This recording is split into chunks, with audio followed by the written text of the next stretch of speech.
Nii. Ja siis korraldasin esimese suure ühikapeo enda juures. Ja siis sinna tuli igasugust rahvast kokku ja lõpuks ma nägin inimesi, keda ma polnud 5 aastat näinud. Nad ma ei tea, kust ilma otsast olid kohale jõudnud minu ühikatuppa. Täiesti uskumatu öö minu meelest oli see. Vau. Tere tulemast karjäärikäänakutesse. Mina olen Kristjan ja räägin inimestega, kelle karjääritee on täis käänakuid. Kõigepealt üleskutse, kui sul või mõnel heal tuttaval on huvitav lugu käänakuid täis karjäärist, palun kirjuta mulle kristjan@karmo.ee. Karjäärikäänakud. Ja täna on mul siin külas Kristel. Tere. Tere. Räägi, mida sa praegu tööalaselt teed? Mida ma teen? Ma olen ärianalüütik. Ma olen vahendaja sisuliselt tarkvaraprojektides, siis arendajate ja kliendi vahel. Kuna me oleme teenusettevõte, siis ongi teised ettevõtted on kliendid ka. Tegelen asjade tõlkimisega, sest arendajad tavaliselt tahavad saada hästi konkreetselt ja selgelt, mida nad peavad arendama. Ja tihtipeale nad ei ole sellised maailma kõige suhtlusaltimad, kes tahaks hullult suhtlema minna. Ja siis olen mina, kes räägib kliendiga, et mis täpselt on vaja, kuhu on vaja, kuidas see protsess käib ja et siis teen sellest segadusest midagi konkreetset, midagi, mis saaks ära teha. See meenutab mulle, kui ma kunagi esimest korda IT-kolledžisse sisse astusin, siis see õppekava nimi oli tehnosuhtlus. Ja see oli just nimelt see mõeldud nagu siis nii-öelda normaalsete inimeste ja IT-inimeste vaheliseks tõlgiks. Hästi öeldud, normaalsed ja IT-inimesed. Ma ise IT-inimesena ei pea ennast liiga normaalseks. Et sa oled ka nüüd nagu tulnud siia tumedamale poolele, mitte väga ammu, eks ju? Jaa, päris värske veri veel, kohanen. Kas sa oma tüüpilist tööpäeva äkki kirjeldaksid natukene, et mida see ärianalüütik siis teeb? Et jah, sa tõlgid, aga kuidas see käib? Mis rituaalid seal on, mis rutiinid? Mis ma tegelikult teen? Mis sa tegelikult teed? Hommikul on meil kohe tiimiga siis stand-up koosolek, see on siuke 15 minutit ja iga üks siis räägib lühidalt, mida ta tegi eile, mida ta plaanib täna teha, kas on mingisugused takistused ja selline lühike ülevaade, et vajadusel siis saaksime midagi ümber prioritiseerida, kui on mingid probleemid, siis saaksime lahendusi leida või ongi, et kellelegi meenub, et ta on midagi sarnast juba teinud, et saame üksteist ka toetada sel viisil, et siis me oleme väga hästi kursis, et mida keegi teeb ja töö sujub oluliselt paremini niimoodi. Ja siis ülejäänud päev tegelikult sõltub päevast.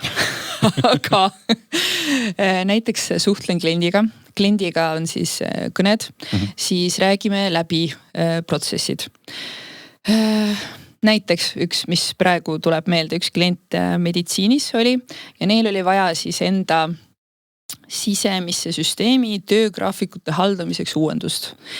No mis on töögraafikud sisuliselt? Mis inimene, mis kell töötab, kus, jah, lihtne tegelikult.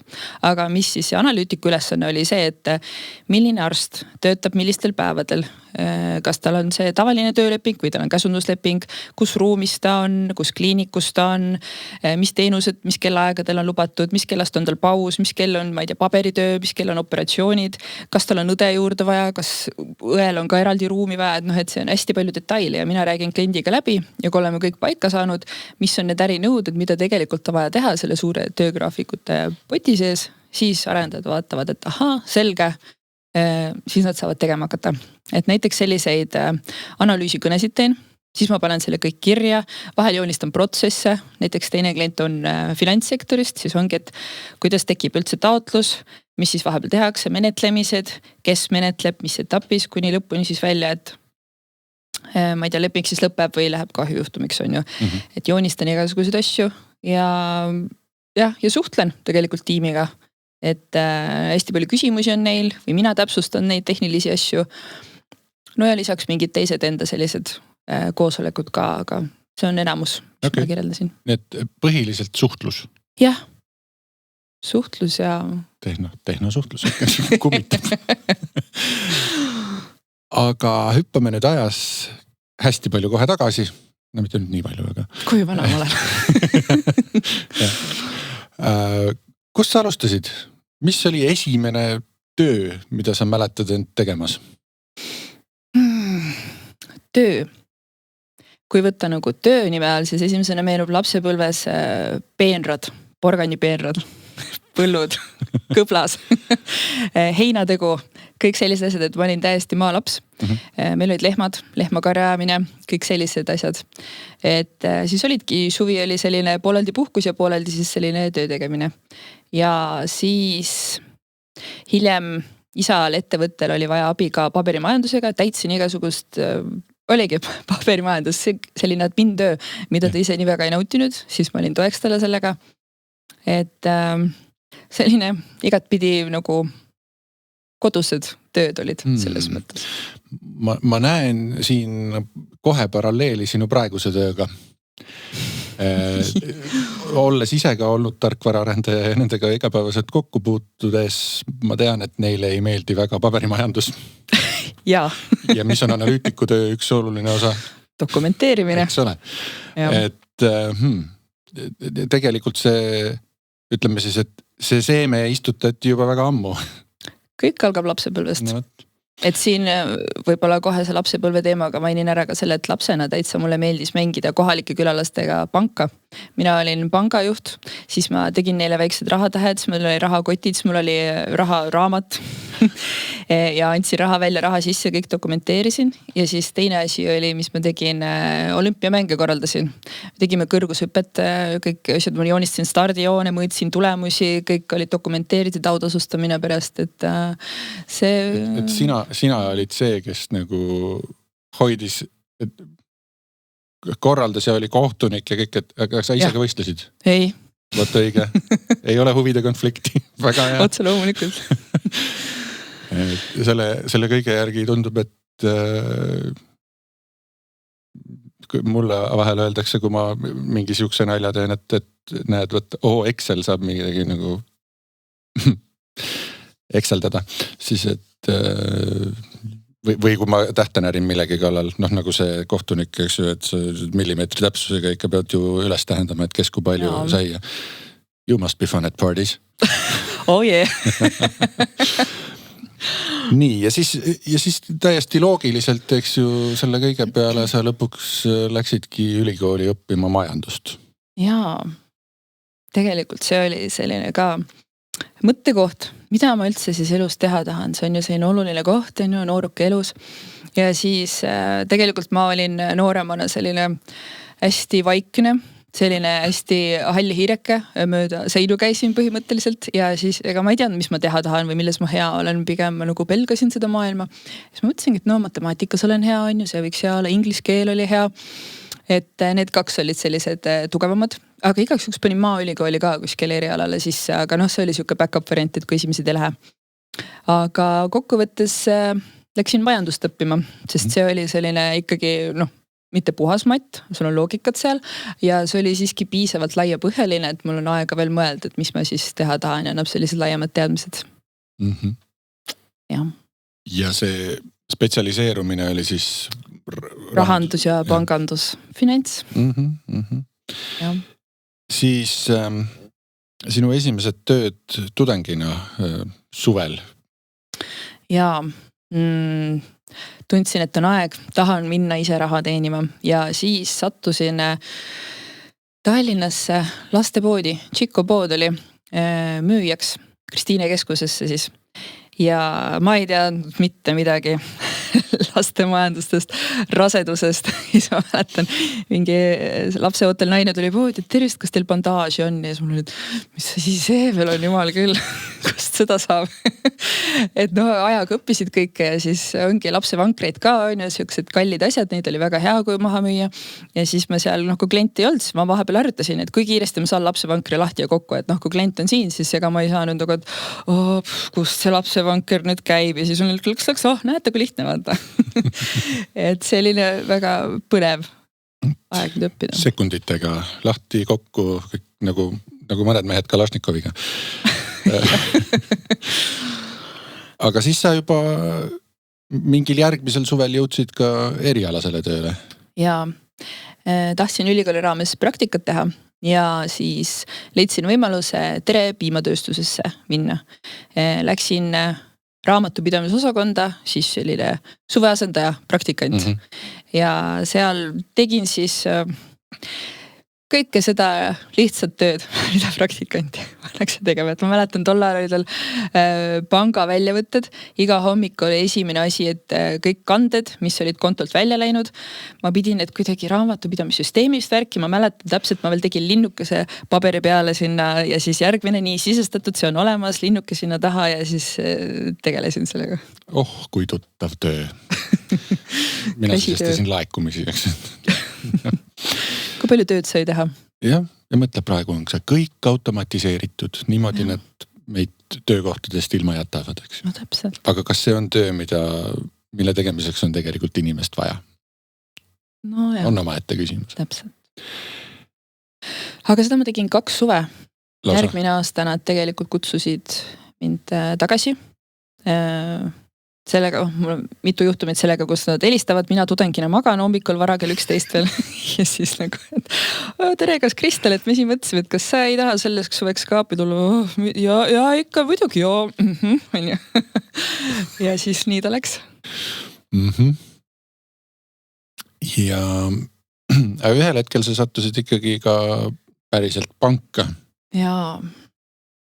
See oli jällegi saatus, juhuste kokkulangemine.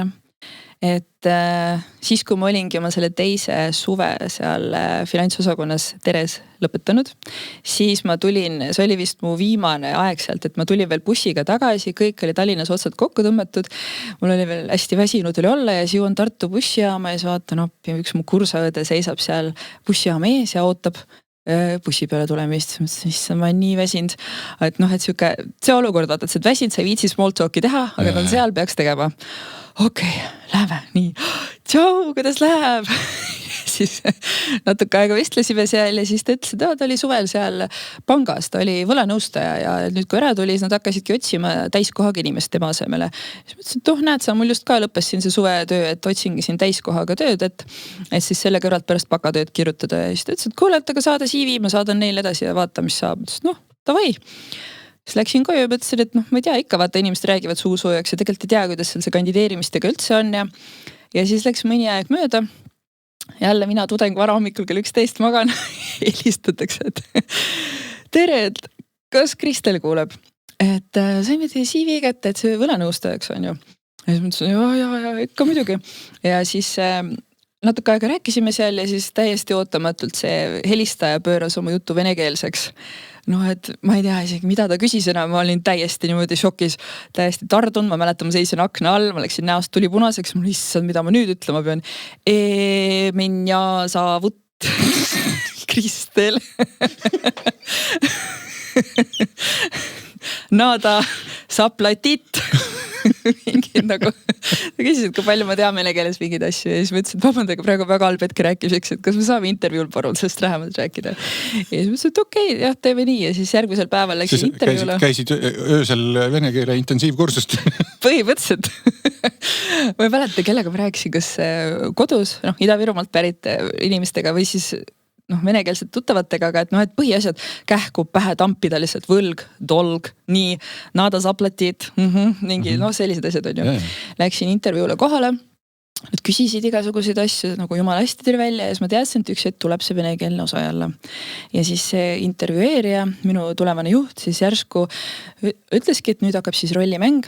Tema on vihane klient ja ta tahab näha, et kuidas mina siis ära handlin võlanõustajana selle olukorra ja siis ta järsku digi muutus. Mis asja? Ja siis mina hästi rahulikult. Здравствуйте. У вас долг. Когда вы можете заплатить? Millal te võite siis maksta? Ja siis mul ei ole see midagi raha, ega ma ei saanud lõpuni aru ka ja siis ta märkas seal natuke aega ja siis ma jälle hästi rahulikult, et у вас долг. Когда вы можете заплатить? ja siis mingite 1-2 lauset oli võib-olla veel, mis olid vähe tuupinud. ja siis rollimäng lõppes, on ju. Ja siis tulevane juht oli, et ja väga hea, kuidas sa suutsid rahulikuks jääda selles olukorras, et see nii hästi vaata, et sinus on seda ainest. Tegelikult ma lihtsalt ei saanud aru, mida ta rääkis vene keeles. Need laused ma tean, ma lihtsalt korrutan, let's go. See, millest sa aru ei saa sind ka närvi ajada. Jaa, hiljem oli ka kasuks. Siis, kui sa lähed närvi selle peale, et sa ei saa aru. Jah. Okei. Ja siis said tööle? Jaa, sain tööle ja siis hakkas alles päris seiklus pihta. Mis see võlanõustaja selles mõttes, et mis etapis tema mängu tuleb? Laenulepingutega. Algul on kõik okei, siis sa oled selle tavalise halduri juures. Kui tekib esimene võlgnevus, siis tuligi juba sinna võlanõustamise osakonda ehk minu juurde. Aga sellest edasi oli veel 2 etappi enne kui inkassosse läks, nii et mina olin see kõige pehmem maandumine seal alguses. Jah, täpselt. Ja siis minu ülesanne oligi helistada päevast päeva võlgnikele või meil saata, kui nad vastu ei võta. Enamasti eesti keeles, aga siis töö poolt saadeti ka vene keele kursustele, et ma hakkaksin venekeelseid kõnesid vastu võtma ja siis ise ka helistama ja siis ega see eesti keeles oli juba selline mentaalselt üsna keeruline töö selles mõttes, et sa näedki inimeste päris elu, et osadel ongi selline, et ma ei saa maksta, aga ise samal ajal ongi kuskil Tenerifel ja ma ei tea, ostab asju kokku, et selline, sa saad aru. Ei saagi maksta, sest et Tenerifel. Prioriteed on mujal. et oli nagu sellised, kellega siis ega tal ei olegi midagi teha, liikus sinna tagumistesse osakondadesse edasi lõpuks aga siis on ka sellised kurvad juhtumid on ju, et kus inimesed, kõik oli hästi laenulepinguga, üks hetk kogu pere sattus õnnetusse, sissetulek perel kadus, ma ei tea, pere vanim laps pidi kooli pooleli jätma tööle minema, et kuidas sellised ootamatud elusündmused tegelikult elu mõjutavad ja kuidas jõudsid siis minu juurde. Et üks asi on seda eesti keeles teha. Ja teine asi siis vene keeles, et ma mäletan, et maksevõime analüüsi tuli teha ja siis pidin nagu kaardistama, et millised on siis inimese igapäevakulutused, et siis lõpus välja jõuda selleni, et kui palju ta reaalselt saaks maksta, et mis siis maksegraafiku me võla ajatamiseks saame teha. Ja siis seal vene kliendid ka teatud asjad pähe õpitud, aga kui töötas sama asja veidi teise sõnaga, siis ma jälle issand, ma ei saa aru. Ja vahel nad siis rääkisid, et üks klient oli selline, et et ma ostsin travaasid, et ma ei saa maksta umbes, siis ma jälle vabandage, et meil on siin väike tehniline probleem, on ju. Kuule, Marina, ta ostis travaasid, mis asjad need on? Küttepuud. Selge. Vabandage, travaasid ostsid. Ja, panen kirja. et see oli siuke vene keele elukool lihtsalt. Igatpidi elukool. Ja. Aga jah, siis kui võlgnikega sai ühele poole, siis ma tundsin tegelikult, ma olen üsna väsinud sellest, et kui sa kuuledki ainult probleeme ja see ka, et kui päevast päeva helistada, see oli ikkagi telefonitöö. Ja siis ma otsustasin, et ma ikkagi lähen sinna magistrisse, kuigi ma enne olin kahelnud, et ma ei tea, kas ma ikka lähen. Ja siis töö poolt leiti võimalus, et meil on siin teises osakonnas vaja poole kohaga inimest järelmaksu kliendihalduriks. Ja see oli selline õhtune töö, ehk siis hommikul läksin kooli, õhtul läksin tööle, siukes 8-9 päevad olid esmaspäevast reedeni.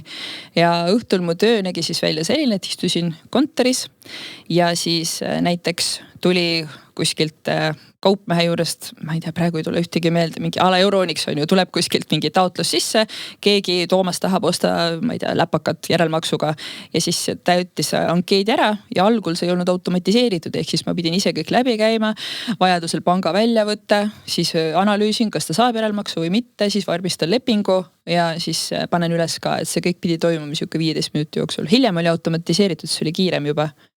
Aga see oli ka selline huvitav läbilegi ühiskonnast jälle, et ongi, kui sa näed, muidu algul vaatad ankeeti, too palk on väga korralik, töötab sellises kohas, on ju, et väga nagu, et siit küll tõenäoliselt tuleb see positiivne vastus, on ju, aga see süsteem, automaatselt mingil põhjusel panga väljavõtted ka juba küsinud, on ju, ja sa hakkad vaatama, siis vaatad järelmaksud, kiirlaenud, kasiinod, et tegelikult ükskõik, kui kõvat palka inimene saab, see ei tähenda, et ta saab oma elus väga hästi hakkama. Et see oli ka selline jälle elukool. Ja kunagi ei tea, mis teiste inimeste eludes toimub. Ja mis asju taheti järelmaksu peale, et isegi kui inimesel on sellised probleemid ja siis mingid sellised, ei ole kõige uuemat telefoni vaja sul kogu aeg osta, on ju. Et jah. Aga staatuse sümbol äkki väliselt paistab hea välja. Äkki see annab talle võimalusi raha kiiremini juurde teenida? Oleneb, mis eriala peale lähed siis. Või lihtsalt meeldib. Jah. Ja.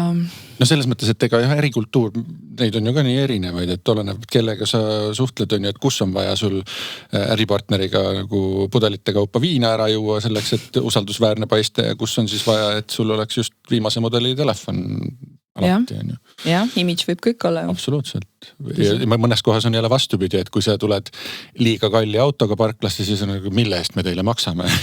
Ala, kui ma põlenust ei oleks olnud. Jah, tuled mingi ma ei tea, punase nahksisuga valge Lexus enam-vähem on ju, tuleb parklasse. Ahah, okei. Selgi, kuhu mu raha läheb. Kõrged tasud. No võt. Aga siis sa paralleelselt tegelikult tegelesid juba ka muude asjadega. Jaa, see oli üldse väga põnev etapp mu elus. Ma olin mingi, ma ei tea, 24, 25, midagi sellist, siuke noor ja vihane ja mul oli vaja ennast tõestada tulult. Ja siis lisaks selle, et ma magistris olin ja seal pangas tööl, et need koolipäevad olid siiski mitte päris iga päev, nii täis on ja olenes semestrist ka. Ja siis ma leidsin omale veel töökohti juurde mitmuses. Et üks oli siis näiteks Tartu maraton.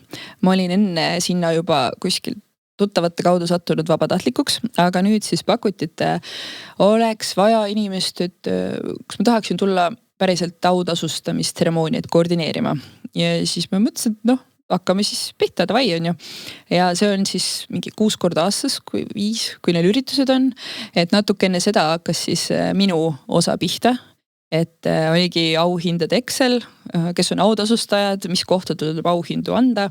Kõik see eelmajadus, auhindade jagamine, kui suured kinkekaardid mingile kohale lähevad, kui olid mingisugused auhinnad nagu füüsilisel kujul, ongi siis väärtuse järgi enam-vähem, et kõrgemad kohad saavad kallimad asjad, tagumised väiksemad on ju.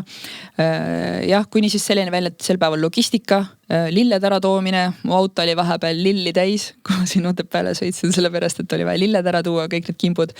Ja siis jah, koha peal see oli see päris tramm seal, et mul oli vabatahtlike tiim ka, kes siis aitasid, tihtipeale liineneiud ka, et üksi oleks seda täiesti võimatu olnud ära hallata seal. Et oligi enne siis tööülesannete jagamine, nii sina lähed siis annad sellele kohale seda sel hetkel, kui mina ütlen on ju, liineneiudele eraldi nagu see jutt, et sina lähed sel hetkel sinna ja see, kes see päeva juhtis, temale siis samamoodi paber ette valmistada, kes on need sponsorid, keda peab kindlasti mainima on ju, et kõik need autasustajate nimed välja saaks öeldud, et ikkagi olulised nimed on seal kohal, et kõik see töö ka ja siis mulle elu mõtleb õppuni see meelde Tartu maratoni signatuurmuusika, see mul praegu ka käib peas. Ja siis, kui see algas, ma teadsin, okei, no nii, show is starting.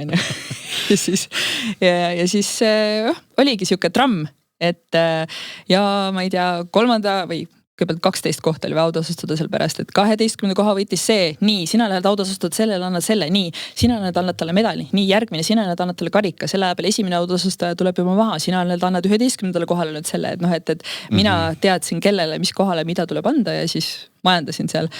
Et need tseremooniate osa oli hästi intensiivne ja tihtipeale, kui see päev sai läbi, päeva jooksul sai aru, et sa oled väga väsinud, sest ongi, kõik on seal läksi täis, möll käib ja päeva lõpuks ma lihtsalt, ma olen nii väsinud. Kuidas ma koju saan. Et aga see oli tohutult põnev tegelikult. Ja samas ka selleks oli, eks ju, lapsepõlvest juba nagu see üritus korraldus, jah? Säde all on. Ja miks just spordiürituse, tegelikult mul on varem ja hiljem igasugused asju ka teinud, et ongi see, et osalejad just tulevad sinna, säravad silmadega, ma ei tea, suusamaraton, õhus on 20 kraadi külma, ma ei tea, mehed, mingi habemed on täiesti jääs, tulevad seal 60-aastased niimoodi vaevalt jõuad finišisse, aga elu õnnelikud, lihtsalt, ma tegin ära, see on nii äge, järgmine aasta tulen jälle, see on nii äge lihtsalt, endal annab ka moti. Aga ma ei ole kunagi suusamaratonil käinud. See mott on siis läinud teistesse suundadesse lihtsalt? Jaa, teistel maratonidel näiteks. Aga ma mõtlen, seal oligi, see kõlab nagu umbes siuke, ma tõmban paralleeli nüüd näiteks nagu mingi otsesaate produtsendi töö, et sul on nagu kogu aeg kõik pallid õhus ja sa jumala eest midagi maha ei kuku, eks ju, ei kuku ka, sest et sa oled ju seal ja hoolitsed selle eest, et ei kuku. Aga vahel ikkagi ju mõni pall tuleb vindiga tagasi. Ikka juhtub asju, nagu see üks ürituskorraldaja Gunnar Karu, kes on nüüd küll teistel aladel juba tegutseb rohkem, aga ütles, et jah, see ei ole mingi õige üritus, kui midagi ei lähe. Ma mäletan, see oli algusaegadel, kui ma seda ütlesin, ma ütlesin, okei, everything is fine. Et ongi näiteks see, kes autasustama pidi sul tulema, see mingi suur nimi on ju, järsku ta ei ilmu kohale. Mis sa teed siis? Kähku on vaja keegil teine sulle sinna, mingi keegi asjalik, see on inimene, kes nagu, et tema autasustab on ju. Või siis mingi, ma ei tea, karikas võib katki minna või mingi auhind jääb nagu maha. No seda on ka olnud, et kähku on vaja Otepäält Tartusse tagasi sõita, et mingi asi jäi maha on ju ja niimoodi minuti pealt umbes jõuad. Või siis meil olid tordid olid auhinnaks on ju, ma ei tea, suvel palavaga, mis sa teed? Päike paistab peale, okei, hoiame viimase hetkeni torte taga on ju ja siis kuidagi tordid välja, et või siis igast asju on juhtunud. Ja siis fotograafidele ka see, et tehke kähku need pildid ära, et 5 minuti pärast juba. Võtsime viime peitu ära jälle. Tort sulab talle kätte ära. Jaa. Okei, ja siis teine siuke paralleel suund oli sul siis Noored Kooli. Jaa, tegelikult ma tundsin, et mul on veel natuke vaba aega. Lisaks koolile ja 2 töökohale. Et see oli nii huvitav kuulutus, et seda ei saanud mööda lasta. Ja kandideerisin ja sain ja siis mõtlesin, et it was meant to be. Ja see oli selline sügisest kevadeni, siuke õppeaasta pikkune projekt. Et kuna ma õppisin Tartu Ülikoolis, siis Tartu Ülikoolis Noored Kooli programmi projektijuht. Noored Kooli on siis selline programm noortele eelkõige, mis võimaldab siis neil, et olenemata erialast, mida nad on õppinud, minna kooli 8 aastaks õpetajaks. Ja selle 2 aasta jooksul siis on hästi palju koolitusi ja mentorlust ja kõik, et sa selle nagu, et sa siis saaksid vajalikud teadmised ja kogemused, et sa saaksid selle õpetada. Et see on selline väga intensiivne elukool. Minu meelest Kristi Saare on sellega kunagi läbi teinud, oli reklaam nagu seal. Okay. Ja meie ülesanne projektijuhtidena oli siis leida võimalikult palju kandidaate kevadeks kandideerima, et saada siis sügisel alustav uus lend noori inimesi kokku. Ja siis selle aasta jooksul meie ülesanne oli teha erinevaid üritusi. Tegime infoõhtuid.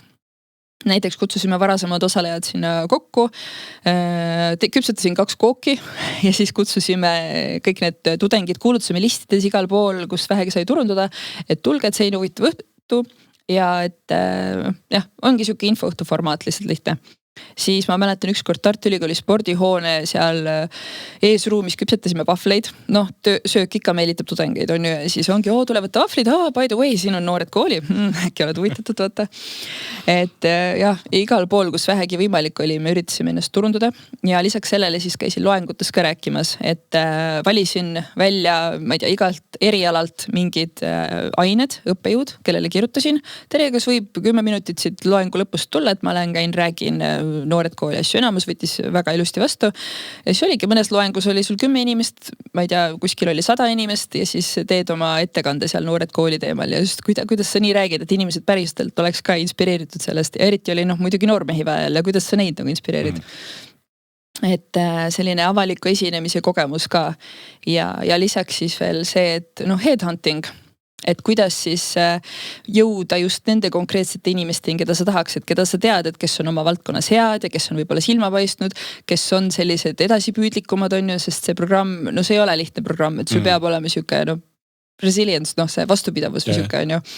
Ja siis käisimegi mingid ürituste listid läbi, mingid erialalistid, mingi erialaseltsid on ju, vaatasime sealt mingid inimesi ja siis külmalt võtadki inimestega ühendust, et tere, kuidas sul muidu läheb, on ju, äkki sa oleksid huvitavatest asjadest. Et selles mõttes oli väga huvitav aeg, see oli nagu enesearengu kiirendi mingis mõttes, et iga kord, kui jälle see juht tuli uue asjaga, teate, nüüd läheme loengutesse rääkima ja siis külm higi tuli otsa seda kõigil on ju, aga pärast nagu, et issand kui äge, et sai tehtud. Aga kuidas siis oli, et loengu lõpus räägid, kas siis tulid kohe ka mõned niimoodi lisa küsima või pigem oli see, et nad siis kuidagi teistmoodi võtsid ühendust või? No kuna loengu lõpp, siis neil oli lihtsalt nagu, et saaks juba ära.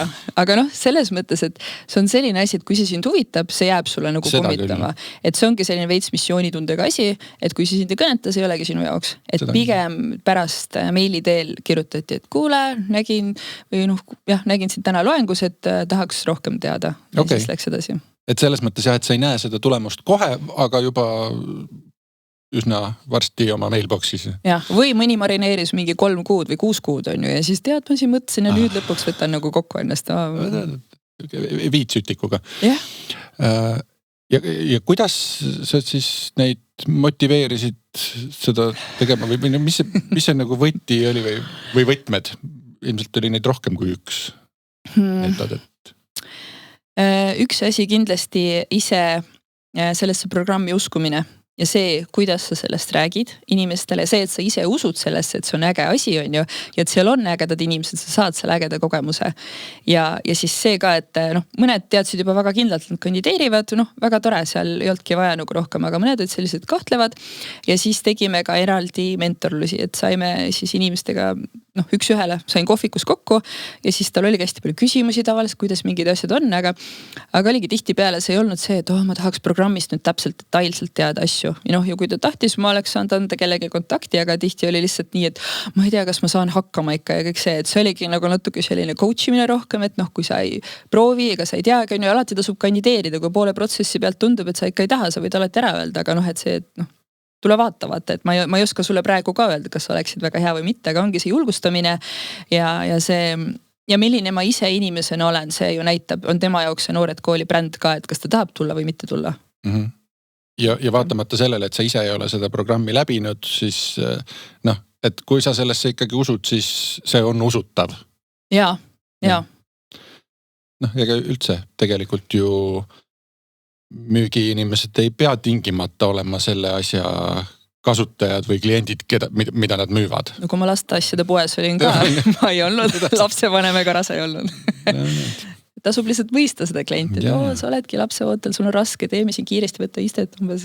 Ja sa need jälle tudengitega ka sama asi, et sa mõistad tema ebakindlust, julgustad teda, et stiilis, et ongi, et kui sa ei proovi, siis võib-olla see jääbki siin närima, aga kui sa ära proovid, siis sa saad teada, kas see sobib sulle või mitte. Et nii lihtne ongi. Tegelikult nii noorena enamasti ei tea üldse, mis sobib, mis teha tahaks neid. Just.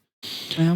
Nii, aga siis ikkagi lõpuks see kõik kokku, et poole kohaga töö pangas, Tartu maraton, Noored Kooli. Ja siis saabus kevad ja siis oli plahvatus. See, ma mäletan, see oli äkki aprilli lõpp vist, siis kui kõik asjad jooksid järsku väga kokku, kooli asjad, mingid maratoni asjad, Noored Koolis oli viimane kandideerimisvoor ja ma mäletan, mul veel sõbranna sünnipäev oli nädalavahetusel vist tulemas või ühesõnaga ta kutsus kuskile ja lõpuks oli see, et ma ei saanud minna, sest ma pidin Noored Kooli mingeid viimaseid kõnesid tegema, inimesed, kes veel lubasid, nad kandideerivad, nad ei olnud kandideerinud, et siis ongi vaja helistada üle, et kuule, et kas su mõtted on muutunud, äkki sa kahtled, et ongi julgustada jälle, kui midagi vahepeal, et ebakindlus lõi sisse näiteks. Mm-hmm. Ja siis ma mäletan, ma selle tegin ära ja see oli esimest korda, kus ma hakkasin kodus veits asju loopima ja siis ma tundsin, et okei, see ei ole okei, et nüüd midagi on valesti. Ja siis ma sain aru, et okei, ma olen lihtsalt nii väsinud, ma olen nagu oravrattas pannud septembrist saati, et ma ei ole puhanud normaalselt või see, mis ma arvasin, et ma olin puhkus, see ei olnud väga puhkus. Ja noorena ikka arvad, et küll pärast magan on ju, et küll ma teen seda asja, aga tegelikult üks hetk keha hakkab lihtsalt üles ütlema ja. Et sinul siis läbipõlemine väljendus sellena, et sa... Ma ei teagi, kas ta oli päris läbipõlema, aga ma olin lihtsalt täiesti küpse omadega ja ma tundsin, nüüd on kõik, ma ei suutnud nagu tööasju teha, ma lihtsalt kuidagi vedasin ennast sealt oma asjadest läbi, et vajalikud asjad saaks tehtud, vaata kooli, mingid viimased asjad veel ja ma tundsin, et midagi peab täiesti muutuma, nagu et lihtsalt rets väsimus. Ja siis oligi aeg, et ma otsin omale täiskohaga töö, et ma ei tea, normaalsed inimesed käivad ühel töökohal. Nagu huvitav, kuidas see käib veel. Et jah, aga sellest läks aega, et see suvi tuli peale ja siis ma olin ikkagi, vegeteerisin veel, ma olin ikka väsinud igat pidi. Ja. Aga siis sa ikkagi otsisid seda täiskohaga tööd ja leidsid? no tegelikult see on see, et ole oma soovidega ettevaatlik, need võivad täituda. Paraku. Et sõpradele tegin nalja, et te käite siin ühel töökohal, et ma ei tea, nii veider igav tundub, on ju. Ja siis mul see endine noored kooli juht ütles, et kuule, sa väga hästi siin tegid neid asju ja mul siin just, ma ei tea, sõprade ettevõttes on vaja uut inimest, headhunterit, et mis sa arvad, et kas sa tahaksid kandideerida? Siis mõtlesin, no davai, ikka. Ja siis kandideerisin, siuke 7 vooru vist oli, igasugused intervjuud, testid, rollimängud, grupitööd, no kõikvõimalikud asjad olid seal vahepeal. Ja lõpuks osutusin valituks ja siis oli see hetk, et okei, töökoht on Tallinnas, ma elasin Tartus, kas ma kolin või ei koli? Mõtlesin, et tol ajal mul oli see veel, et ma ei salli Tallinnat, ma käisin kord aastas võib-olla Tallinnas, sest see oli nii suur siuke. Eks ta on siuke päris õudne koht ka. Ja siis ma mõtlesin, et aga okei, proovime siis järgi, vaatame, kas ikka veel ei meeldi. Ja siis ma kolisin Tallinnasse. Ja siis mingis mõttes oli ikkagi nagu nullist elu alustamine, sest ma tundsin, et mu elu jäi Tartusse maha.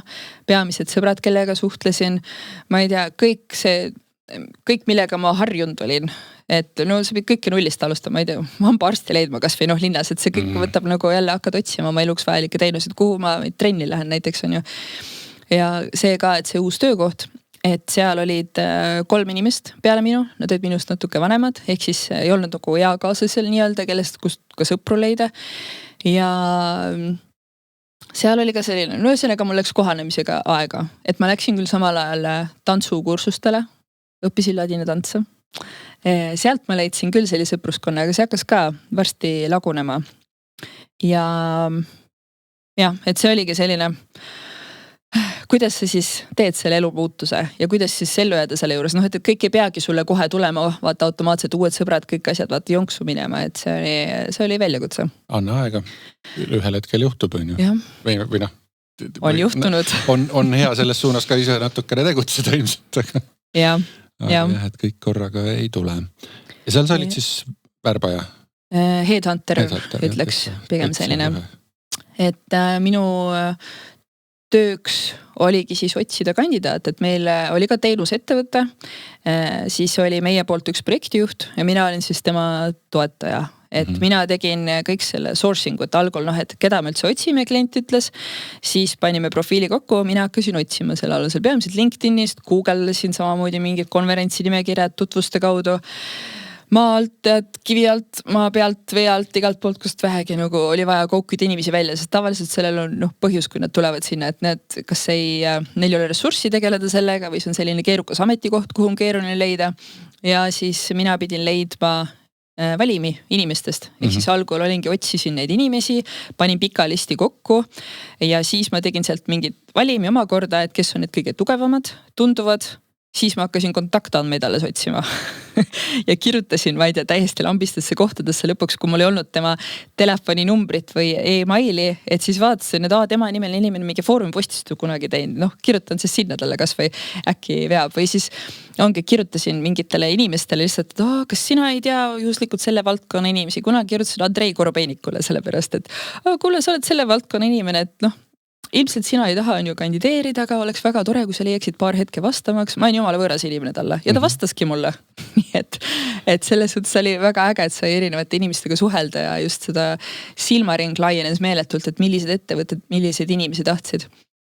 Ja siis, kui see valim oli koos, kontaktid leitud, siis ma hakkasin ühendust võtma, helistama inimestele, et tere Toomas, kuule, vaatan siin, et töötad seal praegu, et kas oleksid huvitatud uutest tööpakkumistest. Ja see kõne algus on kõige olulisem, sest muidu on nagu tere, kas Toomas, et helistas, sa hakkad tolmuimeat müüma umbes. Et kuidas siis kohe öelda, et kuule, et see on positiivne kõne tööpakkumine, vaata, et sest tavaliselt ongi nagu kuuled inimene ohkab. Ja siis on nagu, tööpakkumine, et see on siuke positiivne müügikõne, vaata. Et jah, mina tegin selle algusosa ära ja siis leppisin intervjuu kokku ja siis ta tuli üks hetk hiljem juba projektijuhi lauale. Kuni lõpuks oli siis 3 inimest läks kliendi juurde intervjuule ja siis valiti ehk siis üks välja lõpuks.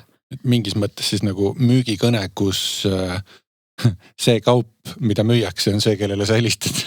Jah, täpselt, nii ongi. Ma pean võimalikult hea kauba välja valima ja nõusse saama. Ja siis teda ennast veenma, et ta on nii hea, et see on see põhjus, miks sa talle helistad, mitte. just. Ja siis veel, ja siis samal ajal maha müüma ka selle ettevõtte, kes teda otsib endale. Jaa, tegemist on väga prestiižika ettevõtte ja innovaatiline. Paindlik samas. Jaa. Okei. Aga see 1,5 aastat seal selle pearahakütina siis viis sind lõpuks pausini. Jaa, ma tundsin, et see, mis ma tegin, see töökoht, see ei olnud ikkagi päris minu jaoks, aga ma ei teadnud ka, et mis see siis täpselt olla võiks. Ja tegelikult mul oli ammu juba unistus minna Austraaliasse. Kuskil sellest ajast, kui ma 16 olin äkki juba ja netis sattusin esimeste blogide otsa ja ma olin täiesti haaratud. Oh my god, seal on kängurud, seal on nii põnev, seal on mingid ämblikud. Ma ei tea, mis iganes. Kogu loodus üritab sind ära tappa. Nii põnev. Et üks päev ma lähen. Ja mul oli paar sõpra ka Austraalias juba, kellega aeg-ajalt sidet hoidsin ja siis tol aastal ma rääkisin ka Austraalia sõbrannaga ja siis ma mõtlesin, aga kurat, et kuhu ma seda edasi lükkan, kui ma nüüd veel ei lähe, et millal ma siis lähen, vaata, et ongi siis üks, et sean ennast järjest rohkem sisse ja siis on veel raskem siin Austraaliasse minna. Ja siis ma lihtsalt tegin selle viisataotlus ära, ostsin lennupiletid ja siis ma ütlesin töö juures, et teate, ma siin lähen ära. Ja siis hiljem ütlesin kodus perele ka, et teate, et ma nüüd lähen Austraaliasse. Siis, aga samas, ma ei tea, nad ei olnud väga üllatunud võib-olla enam. Ja ma läksin sinna detsembri keskpaigas. Nende jaoks on see suur südasuvi, kus siis põhimõtteliselt lind ka ei lendast, kõik vaata puhkavad kuskil. Ja mina hakkasin siis tööd otsima. Väga keeruline oli. Et paljud lihtsalt ei vastanud, tuli ka automaatmail, et summer vacation on ju. Üritasin igale poole, aga eks seal oli see ka, et sa pead Austraalias ikka väga kõvasti müüma ennast. Ma olin Melbourne'is ja ma algul üritasin linnas tööd saada, et linnas on seda enam palju rohkem. Neid backpackereid tuleb sinna, palju suurem konkurents. Algul saatsin lihtsalt CV-sid, aga see ei viinud kuskile ja lõpuks oligi nii, et printisin välja seal oma CV-d ja siis läksingi kohale. Tere, mina olen Kristel, siin on minu CV. Oi, teil on väga äge koht siin. Kõik üritad, et ma jääks meelde, vaata, sest kui meelde jääda, paneb sinna 100 CV peale su selle paberi sinna ja jääbki, et keegi võtta ühendust ja siis pärast ongi looduslik valik on seal, näed, see Maria sai siin hoopis tööl on ju. Et selles suhtes oli päris karm. Aga mul õnnestus esimene töökoht sebida selline, et ma läksin Austraalia-India kriketi matšile. Et see oli siuke massiivne areen ja sa võisid näha, mis seal see mäng toimub, aga tegelikult sa ei kuule ja seega olid sellised väiksed raadiosaatjad ja seal sa said 3 kanali vahel, igal kanalil mingid kommentaatorid.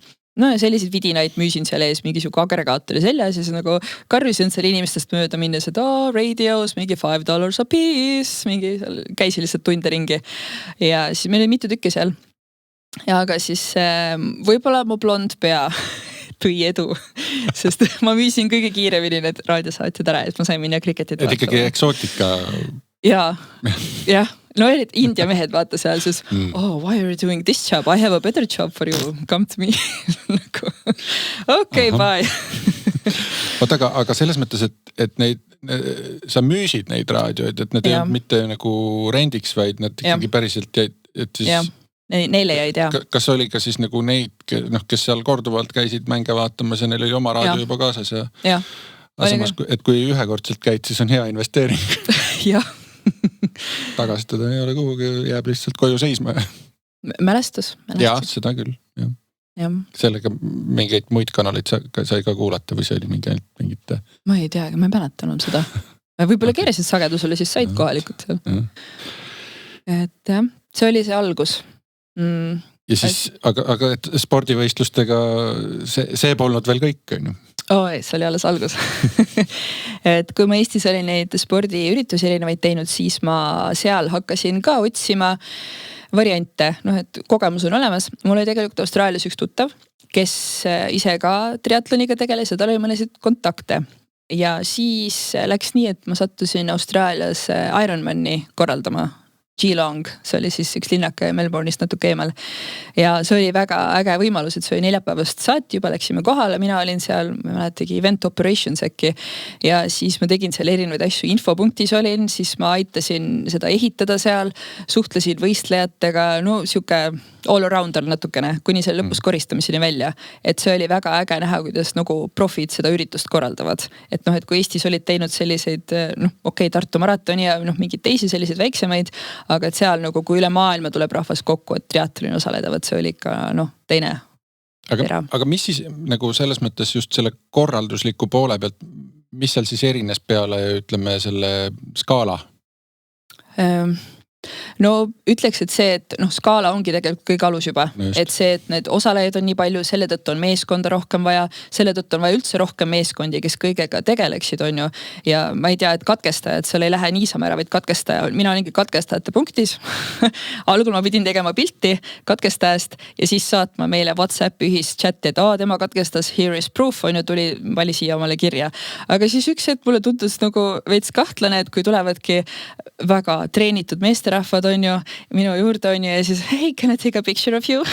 Ja siis saadan selle kellelegi ja siis nad hakkasid, et what are you doing with the picture nagu? Ja siis ma kirjutasin neile üks, et kuule äkki piisab, et ma ei saada katkestajatest teile pilte enam vaata.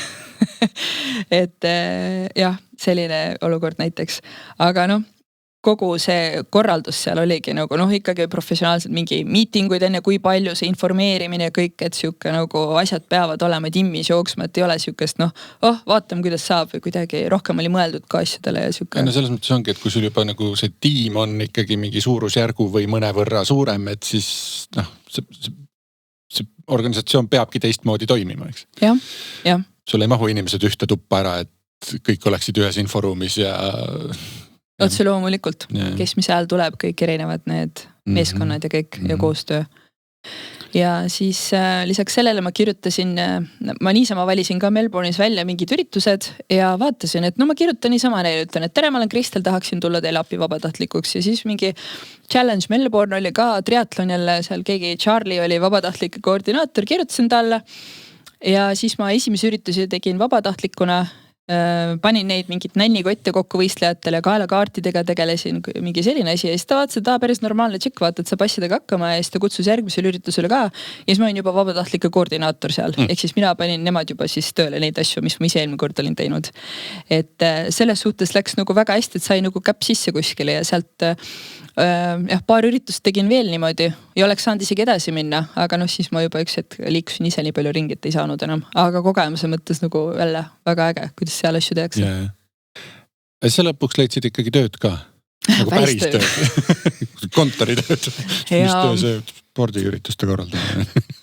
Nagu stabiilne ja et ma paralleelselt juhtus nii, et ma sain samaaegselt 2 töökohta, et üks oli see lapse hoidmine siis Eesti Uus-Meremaa peres ja siis sain ka andmesisestaja töökohal ettevõttesse, aga kokkuvõttes mängis niimoodi välja, et ma kontoris olin siis siuke 8-2, siis ma läksin koju, võtsin lapsed koolist peale ja hoidsin õhtuni siis seal kodus lapsi. Ja see andmesisestaja töö oli siis tänu sellele, et ma olin Tallinnas olnud headhunter ja siis tegelesin seal ühe kandidaatide software'iga, tarkvara eesti keeles. Ja siis mul oli see programm selge ja siis mitte ma lihtsalt ei saatnud CV-sid, ma registreerisin ka igasuguste nende töövahendusagentuuridesse. Ja Sidekick oli minu meelest see, kust ma selle sain. Ja siis vaatasin, et täpselt see minu profiil vastab, palju kandideerisin, suht kiiresti tuli vastus ja tule intervjuule, let's go. Ja väga kiiresti saingi töökoha. Ja algul oli andmesisestus, et see personaliosakond oli seal, austraaliased on niisama jutukaid ja siis nemad veel eriti sellised, et meil on siin kandidaatid, see on kuskil e-mailides ja siis mingid Excelid on siin ja siis ma ei tea, korja kokku ja panen need sinna programmi umbes ära, tee korda meil see asi siin. Ja siis mõtlesin, davai. Ja siis ma avastasin, et mulle meeldib infosüsteemidega vällata ja siis ma lugesingi e-maile mitu kuud. Siin on mingi Tim, väga hea, sisestame jälle siia on ju. Ja siis korjasin kokku ja siis vaatasid jälle, et mingi päris normaalne tšikk saab asjadega hakkama on ju. Ja siis et nad hakkasid mulle lisaülesandeid andma, et kuna personaliosakond ja neil oli muudes asjades ka abi vaja, siis ma hakkasin ka natuke sourcing ut või sellist headhunting ut tegema, et sain mingi vakantsi ja sinna oli vaja siis leida kandidaatide seda valimit või listi. Ja siis no nemad sihtisid ikka selliseid inimesi, kes töötasid Facebookis ja Google'is, et noh, Seek on Austraalia, Uus-Meremaa, Aasia piirkond, no väga suur sihuke tuntud nimi. Meie mõistes CV Online, aga noh, ta ei ole nagu Eestis väga suur, aga seal on nagu mitmes riigis väga tuntud, hästi suur ettevõtte, väga äge organisatsiooni kultuur. Et selles, et oli nagu apetiitne ka kandidaatidele. Ja otsisingi, kirjutasin ka nendele, ma ei tea, leppisin testimisi kokku, suhtlesin igatpidi kandidaatidega, et selline värbamiskoordinaator olin lõpuks. Ja siis, kui mul 6 kuud sai läbi, viisapiirang oli, et 6 kuud ühes kohas võib töötada, siis mu juhid kutsusid mind lõunale, asi tundus väga kahtlane. Ja siis nad ütlesid, et ma tahaksime, et sa siia jääksid. Mis me teha saame selleks? Mõtlesin, et siis peab hakkama viisa asju vaatama. Ja siis me rääkisime sellest ja siis ma ütlesin, et aga uurime asja, et eks mul endal otsustuskoht jälle, et kas ma tõesti tahan Austraaliasse nüüd jääda nagu püsivalt töökohal, et kas on see, mida ma teha tahan. Aga see on sama, et sa võid ju protsessiga kaasa minna praegu, kuni seotust ei ole veel ja vaatame, mis saab.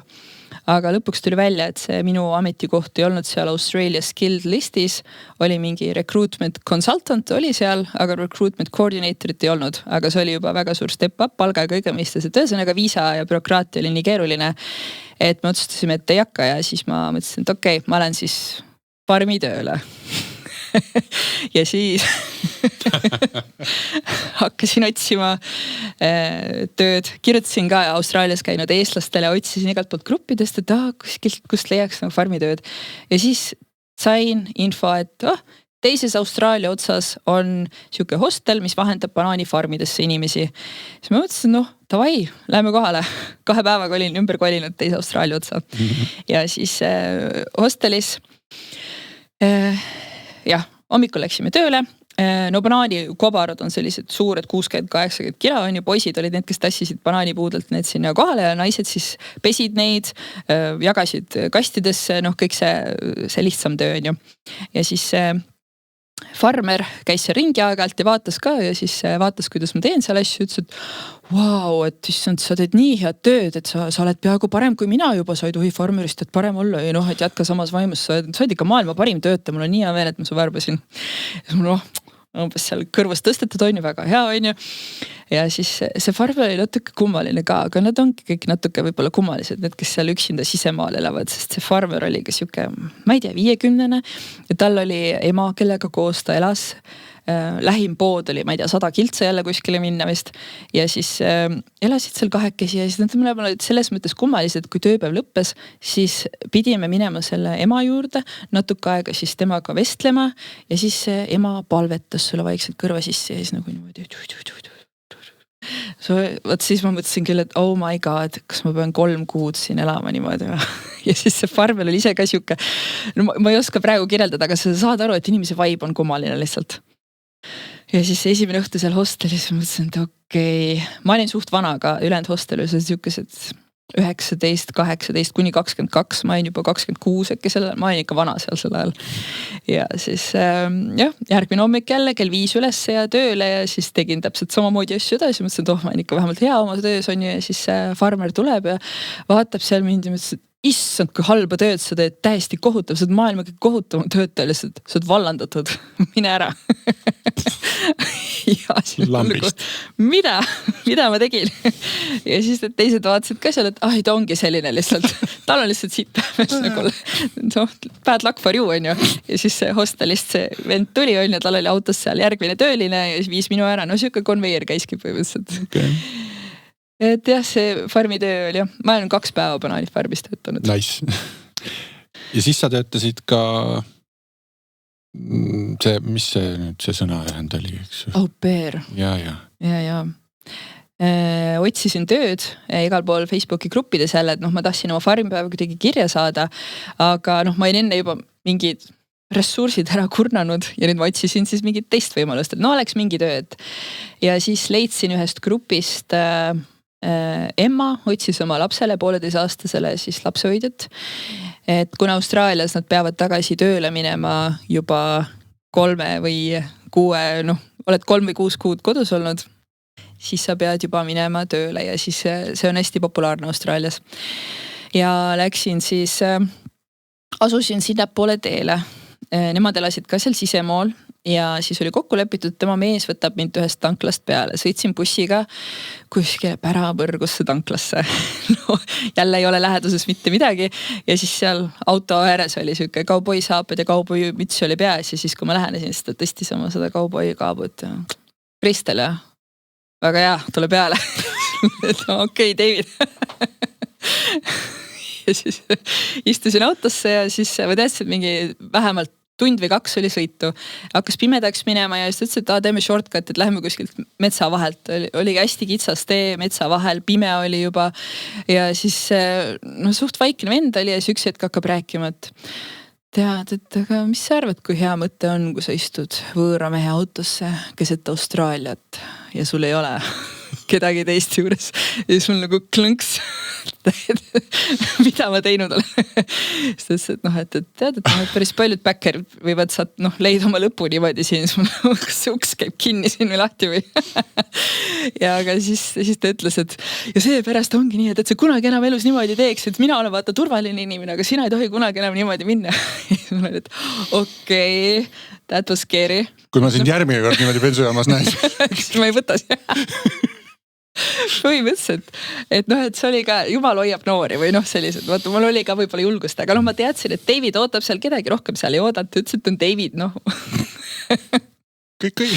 Kõik oli jah. Jah, et see ja aga, siis ma... Aga seal see ei piirdunud ainult selle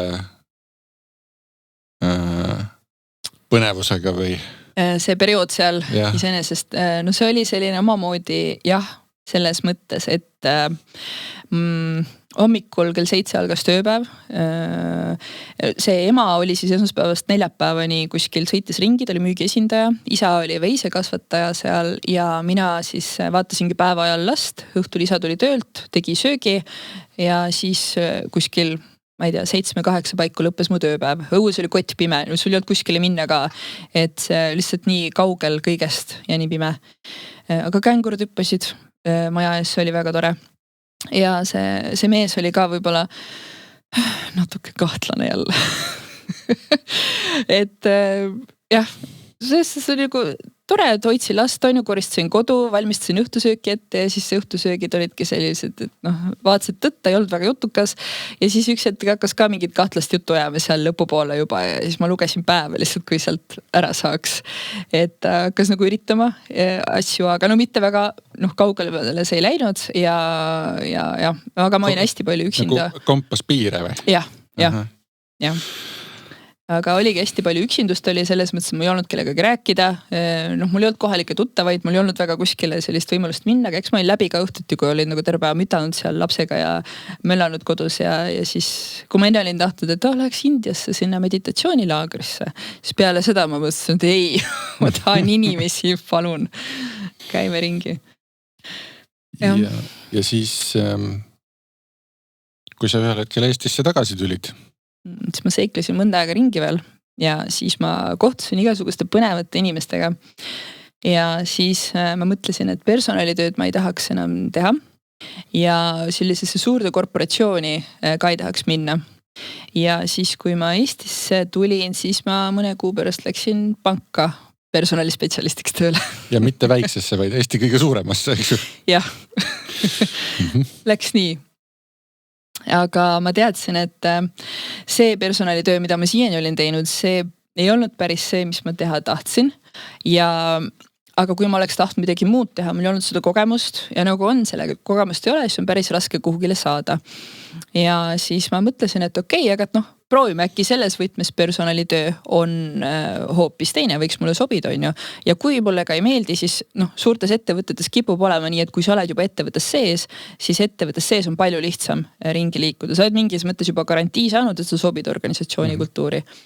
Ja juhtuski nii, et mina sattusin analüütikuid ja andmeinimesi igasuguseid värbamas. Business intelligence valdkond põhimõtteliselt.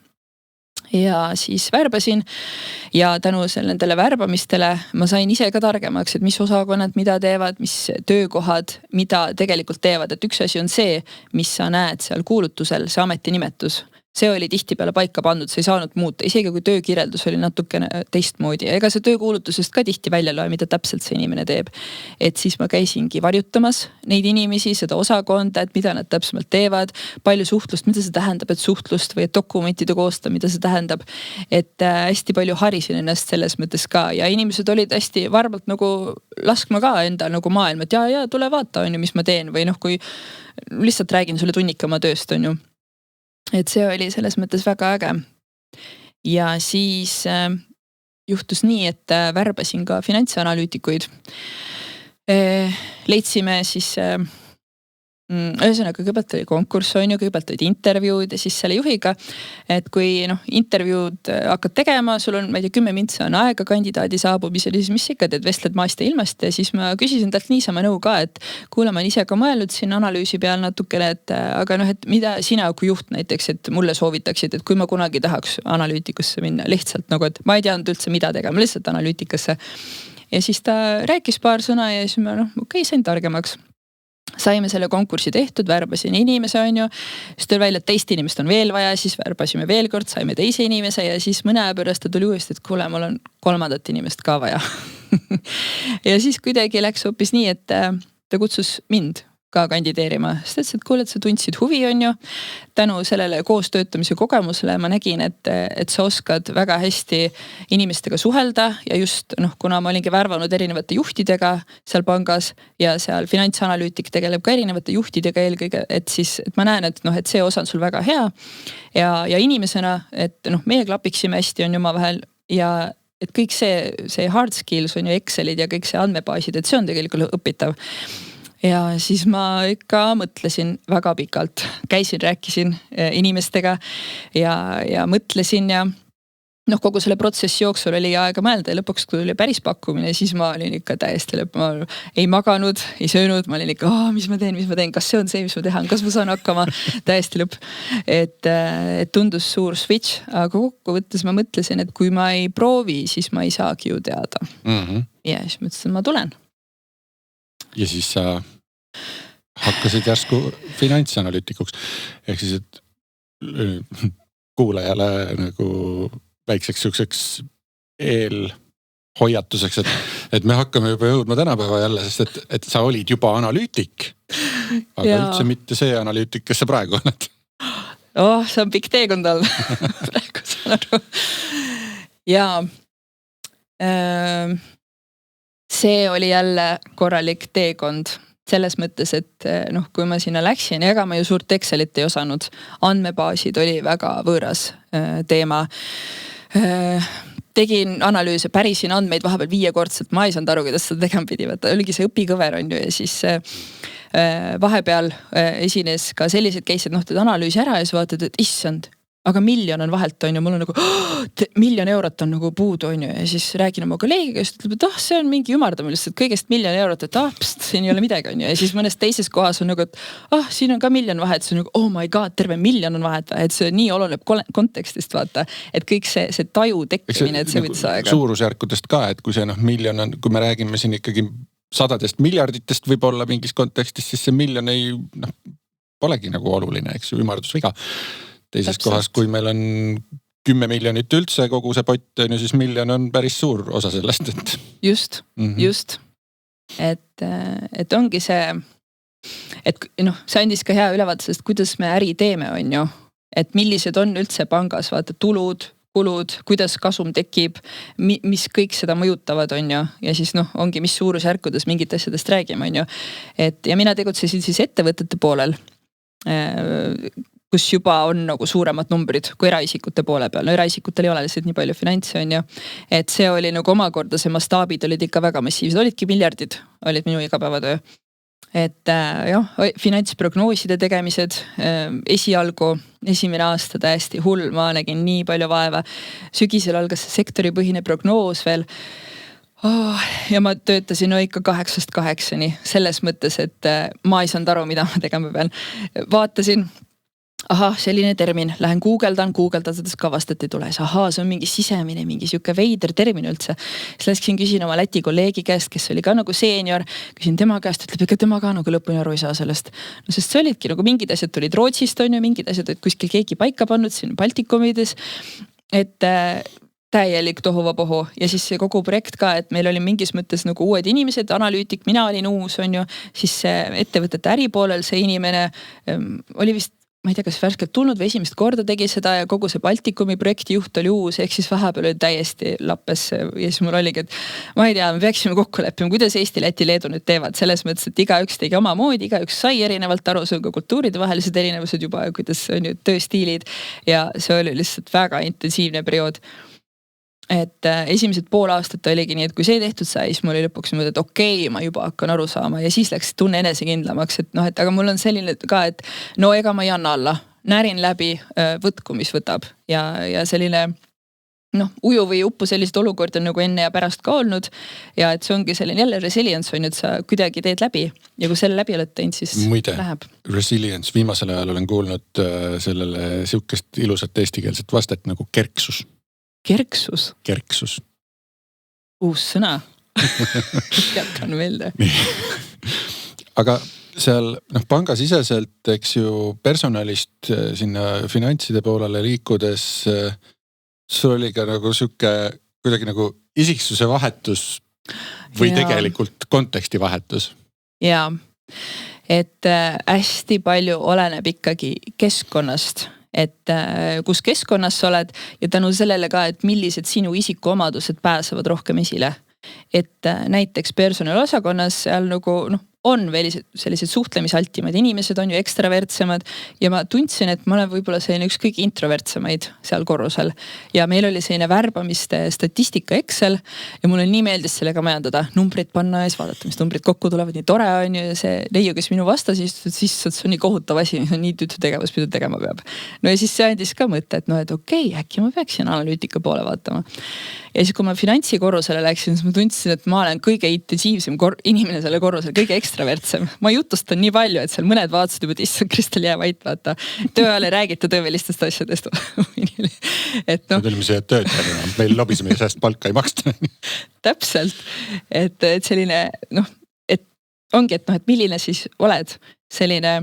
Eks mul endal oli võib-olla pilt ka sees, et seal korrusel ongi kõik sellised nagu vaiksed ja analüütikud teevadki niimoodi vaiksed tööd, aga et kuidas mina siis sinna rolli mahun, aga see on jälle enda pilt mingi su sees, et analüütikud on sellised, et see on nagu tegelikult, ma tunnen, ma teistel ka natuke tajunud võib-olla selline stereotüüpne, et need on sellised rollid seal ja tegelikult sa oled võib-olla 1-2 inimest sellisest rollist kohanud, et tegelikult sa ise kujundad selle rolli ka.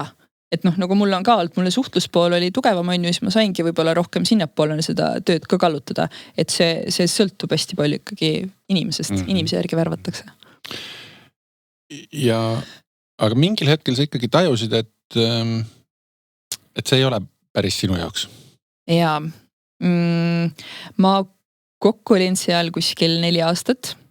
Ja ma arvan, et kui ma siuke paar aastat olin ära olnud, siis mul tekkis selline esmane rahulolematus, et see ei ole päris see, mis ma teha tahan.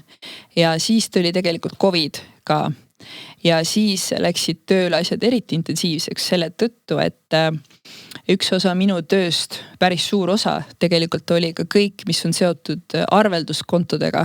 Ehk siis maksed sisse, maksed välja, kodumaised rahvusvahelised pangalink, ma ei tea, poes käid kaardid ka terminalis maksmas ja kui COVID oli, siis poodides ei olnud absoluutselt käivet, siis oli pidevalt vaja ülevaateid, on ju, kui palju meie käibed kaupmeestel terminalides on langenud, on ju, et mis seis on sama, kuidas nagu pangalingi maksed samal ajal tõusevad, on ju, et pidevalt sellised ülevaated ole ja igasugused muid ülevaated oli kogu aeg vaja, sest kõigi jaoks oli olukord nii uus lihtsalt.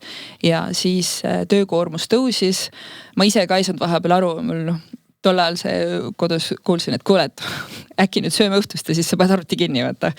Et see piir läks väga kiiresti, väga lappesse. Ja eks see nagu omakorda siis triggerdas seda, et ma tundsin, et ma pean hakkama midagi uut otsima, see ei ole see enam, mis ma teha tahaksin, aga et mis ma siis teha tahaksin. Ja kui ma lõpuks kandideerima hakkasin, siis ka see, et ei olnudki nii lihtne, sest koondamisi oli palju olnud ja mulle näiteks konkreetselt üks värbaja ütles, et oleks aasta varem kandideerinud, see oleks olnud väga hea kandidaat, aga hetkel on lihtsalt nii palju inimesi mul siin saadaval, kes vastavad kõikidele kriteeriumitele, sorry. Et see võttis ikkagi aega, kuni ma leidsin. Jah, et kui sul siukses tavalises turusituatsioonis sul tegelikult ei ole väga palju kogemustega inimesi, ükskõik millisesse rolli turu peal vabalt liikumas. Ja. Aga seal ikkagi lõi see natuke kaosesse, on ju. Ja. Et eks tavaliselt ongi kuulutused sellised võib-olla natuke rohkem ideaali inimese jaoks, et äkki näkkab, aga kui tihti selliseid on, aga sel hetkel lihtsalt nii palju oli neid koondamisi ka väga tugevatest ettevõtetest. Nii et siis läks selle võrra keerulisemaks. Kusjuures seda ma tajusin ka omal nahal, et see 2020 tõmmati igal pool värbamise kraanid kinni. Et ka nendes sektorites, mis tegelikult ei saanudki väga pihta, aga igaks juhuks, sest et sa ei tea, mis see tulevik toob või mis aasta toob, on ju. Ja siis mingis sektoris hakkas siis 21 algusest juba nagu oli siuke vabanemine järsku, et kuule, meil eelmine aasta oli tegelikult päris okei. Ja siis hakati usinemalt värbama, et siis maailm ei lõppenudki ära. Üllatust. Et jah, et nii jõudsin ma ka ise jälle tööle 2021 alguses. Aga sul läks natukene veel kauem sellepärast, et sa vahetasid ka rolli, eks? Ja ma teadsin, et see lihtsam on vahetada, kui ma jään analüütikuks, aga mingi teise siukse valdkonna analüütikuks. Ja siis LinkedInis kirjutati ka aeg-ajalt, aga nad vaatasid, et sa oled finantsanalüütik, äkki sa tahaksid tulla edasi finantsi, äkki sa tahaksid kontrolleriks tulla, aga ma teadsin, et ma ei taha seda teha enam. Ja sihtisin ärianalüütikuks. Et tegelikult see oli siis lihtsalt natukene teise suunitlusega, et tegelikult selles finantsanalüütiku töös mulle meeldisid võib-olla ka kõige rohkem need ülesanded, mis on ka ärianalüütiku töös hästi tugevalt olemas. Ja siis ma nägin ühte kuulutust, mis kuidagi oli nii soojalt kirjutatud ja see video oli hästi mõnus ja ma tundsin, et sinna peaks kandideerima sisetunde pealt. Väga palju otsuseid elus sisetunde pealt, need on head otsused.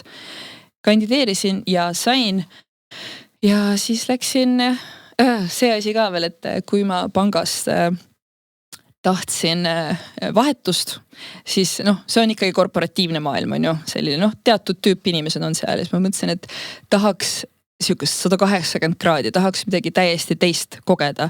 Sellepärast, et ma olen enamus oma elust panganduses olnud tolleks hetkeks ja kui sa oled suures ettevõttes sees, siis sulle tundubki, et see ongi kogu maailm. Kogu maailmas käivad asjad nii, nagu meie ettevõttes käivad, sest sa oled kuidagi nii seal sees, sul on raske näha väljapoole sellest organisatsioonist. Ja siis ma tundsin, et ma tahangi mingit teistsugust ka, sest ma tean, et äkki on veel midagi olemas, aga et ma olen veel noor ja on aeg kogeda. Ja siis sattusin digiagentuuri. Disainerite juurde põhimõtteliselt, et see oli ikka täielik pööre. Mul oli kultuurishokk, ma arvan, pool aastat. Selles mõttes, et kuidas asjad käivad, millised inimesed seal on. Et disaineritel oligi, et mul tuli siin vibe öösel, tegin täna öösel tööd, on ju. Pangas sellist asja ei olnud, vaata 9-5 olid sellised. Ja kuidagi inimeste mindset hästi numbrid, Excelid on ju. Siis mina seal agentuuris hakkasin oma Excelitega ja siis inimesed oli nagu error ajus, vaata, räägime disaini keeles. Mul on nagu, ma ei saa disainis, mul ei ole disaini silma, vaata. Aga selles mõttes oligi siuke hea kombo kahe peale kokku, mille jaoks oligi vaja analüütikuid. Ja see lugu seal agentuuris tegelikult oli veel see, et ettevõttes ei olnud enne ärianalüütikuid. Et olid mõned inimesed, CTO-d näiteks, kes tegid oma töö kõrvalt tehnilist analüüsi tarkvaraarendusprojektides, veebiarendust põhimõtteliselt tegime. Ja ärianalüüsi ei tehtud, et eks nad olid oma jagu faile läbi elanud juba, et kuidas disain ei vastunud sellele, mida klient tahtis saada või arendus ei vastanud sellele, et kindlasti oli siin analüüsi jõudu taha vaja. Ja siis värvati meid 3-liikmeline tiim, jaanuaris alustasime tööd. Hakkasime siis sellest pihta üldse, et mida meie tiim tegema peaks. kuidas seda ärianalüüsi tiimi nüüd hakata maha müüma ettevõttes teistele tiimidele, noh miks peaks siis see arenduse projektijuht võtma oma tiimi kulu juurde, et ta peaks ärianalüüsi, kui siiani pole kunagi olnud. Et noh, selline müügitöö, mu juht tegi hästi palju sellist müügitööd ka ja siis tulid sellised küsimused, et noh, et aga mis see ärianalüütiku vastutus on siis, et kust täpselt ta sisse tuleb, kust maalt lõpeb tema vastutus, millal algab disainer, kus on projektijuht, et see oli hästi palju paika loksutamist, oli segadust ja oligi teised tiimid ei saanud ikkagi aru, et mida see inimene tegema peab, ega me kolmekesi keegi polnud enne ärianalüüsi teinud ka, et me kõik tulime sinna, et ma ei tea, kuidas siis nüüd see käib ja siis noh, kuna ettevõttes sees ka ei olnud enne ärianalüütikut, et siis oligi noh, õppisime tehnilist analüüsi nendelt inimestelt, kes seda oskasid, on ju, guugeldasime hästi palju materjalid, mingid koolitused, et see hästi suur iseõppimise protsess oli. Ja kui jaanuaris alustasime kolmekesi, siis aprilliks olin ma üksi alles. Et ülejäänud otsustasid, et see ei ole nende jaoks, et see kuidagi hästi segane. Et noh, aga see ongi selline kasvuvalud, vaata, uue tiimi loomine ja täiesti uue ametikoha tekitamine kuskile. Et aga sellega läks aega ja lõpuks siis hakkas nagu mujal ka kuidagi tunduma loogilisem, et jah, siin ongi ärianalüüsi vaja, on ju, ja siis kliendid said ka juba sellest aru, no ega klientidel oli sama lugu, et kui me siiamaani oleme ilma ärianalüütikute teinud, miks meil nüüd seda vaja peaks olema, aga noh, hakkasimegi protsessi joonisid tegema, detailsed küsimused, siis klientidel oli ka, et ma pole selle peale kunagi mõelnud varem, nagu et no võtta, et see on nagu see väärtus, mida see analüütik tõi sinna. Ja sain siis jah, mingi 1,5 aastat olla seal selles veebiarendusmaailmas, kui kirjutas siis mulle tegelikult Helmesest Värbaja LinkedInis. Algul tegime ühe intervjuu ära, mõtlesin, et noh, why not, proovida ikka võib ju. Ja siis tol hetkel ei läinud asjaks ja siis ta kuskil mingi 4 kuud hiljem kirjutas uuesti, et kuule, et sorry, eelmine kord ei saanud asja, aga nüüd meil on siuke tiimijuht, kes sulle võiks ka sobida. Ja siis tegime tiimijuhiga intervjuu. Nad kuidagi lihtsalt tabasid nüüd väga heal hetkel ka, kus kuidagi stress oli ühesõnaga. Ja siis tegime intervjuu ära ja ma tundsin, et issand, see juht on nagu nii minu inimene. Siis tuli see, jah, see läks hästi, on ju, siis tuli kodutöö, see läks väga hästi, rollimäng läks väga hästi, tiimi intervjuu ja kuidagi kõik jälle nii loogiliselt, jälle sisetunne ütles, et let's go. Kuigi mul ei olnud nagu ühtegi sellist võib-olla paberil mingit sihukest suurt asja, aga sisetunne ütles, et ja siis ma läksin ja nüüd olen siis täis tarkvara ettevõttes. Ja oled seal juba olnud kohe 1,5 aastat ja siiani naudid.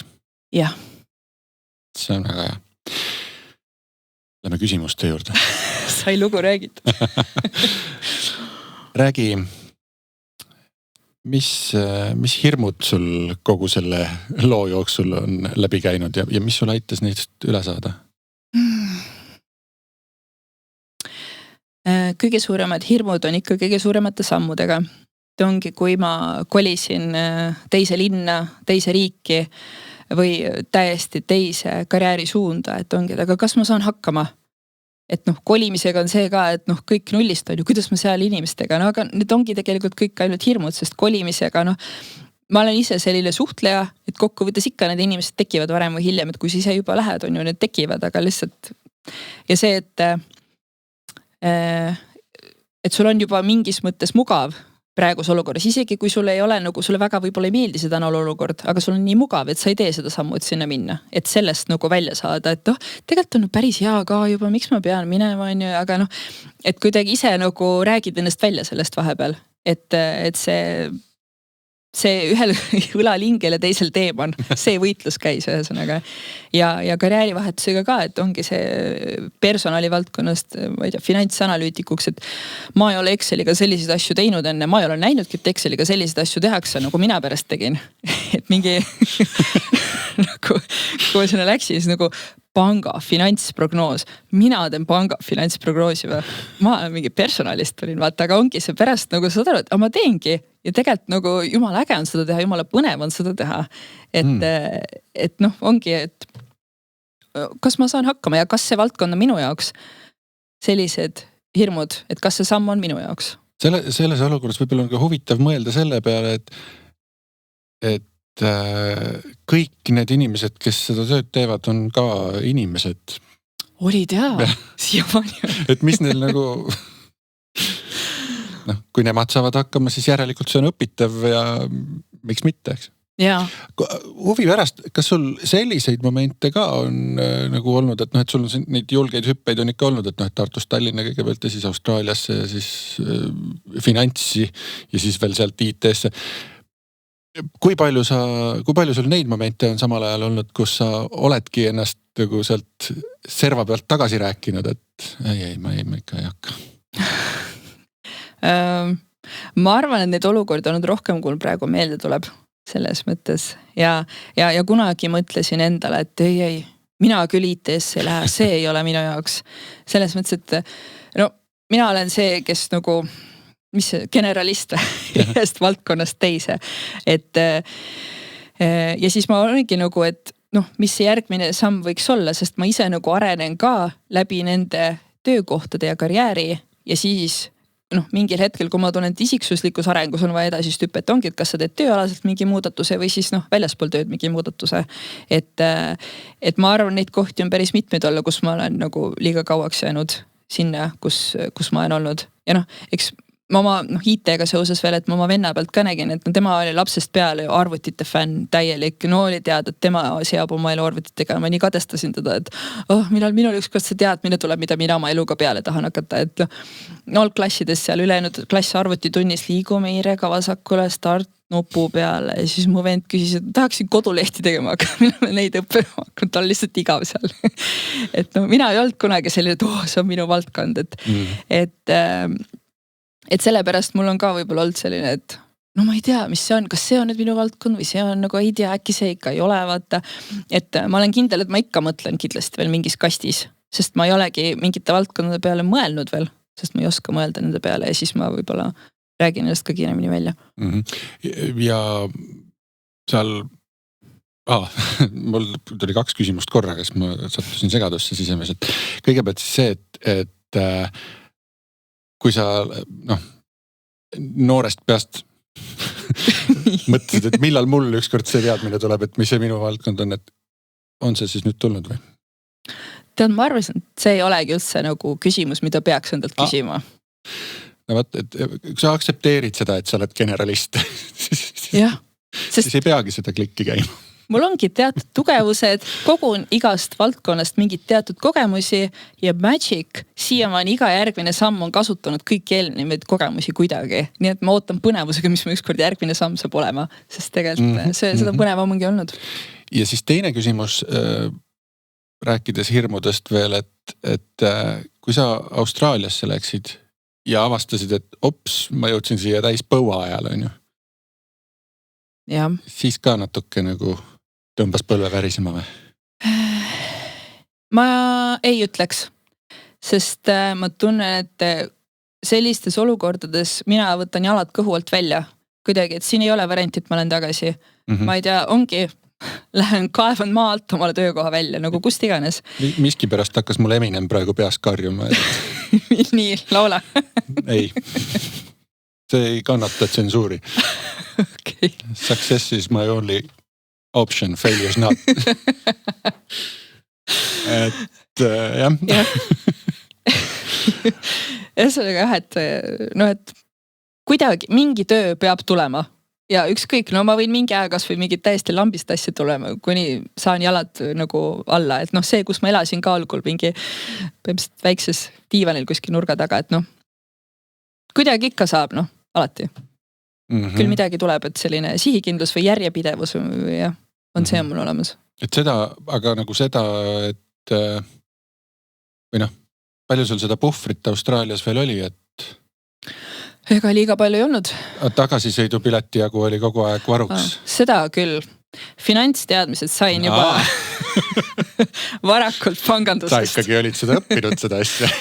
Olin näinud, kuhu ei taha sattuda.